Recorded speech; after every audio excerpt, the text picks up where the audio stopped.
1488. Dan yang kedua, mereka melanjutkan perjalanannya ke India pada tahun 1498. Dan yang terakhir, mereka sampai di Malaka, Indonesia atau di Maluku, yaitu pada tahun 1511. Peninggalan Portugis di Indonesia antara lain: yang pertama ada Benteng Soluko dari Ternate, Provinsi Maluku Utara.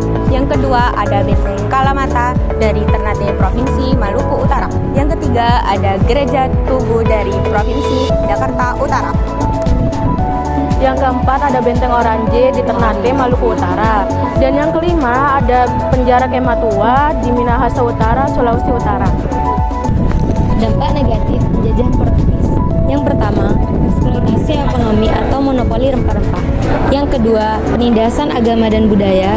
Yang ketiga, perbudakan dan eksploitasi tenaga kerja. Yang keempat, penjajahan politik. Dan yang kelima, kekerasan dan konflik. Dampak positif: 1. Pengaruh budaya, musik keroncong dan arsitektur. 2. Bahasa kata-kata Portugis dalam bahasa Indonesia. 3.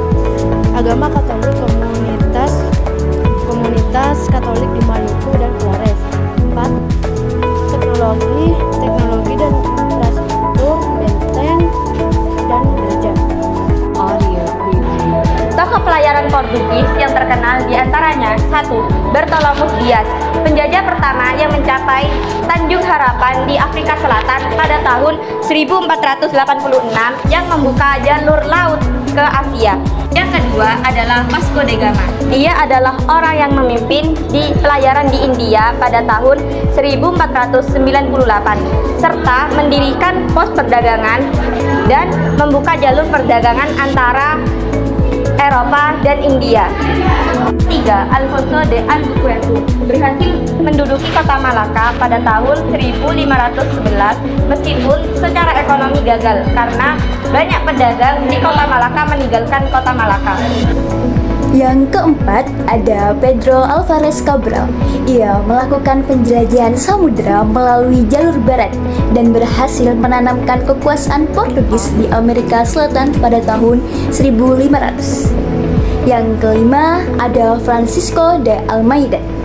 Ia menaklukkan Goa, India, dan mengembangkan wilayah tersebut sebagai pusat perdagangan yang sangat ramai. Nah, jadi mereka ini merupakan beberapa tokoh penting dalam penjelajahan samudera Portugis yang memiliki kontribusi besar dalam sejarah pelayaran dan perdagangan di dunia.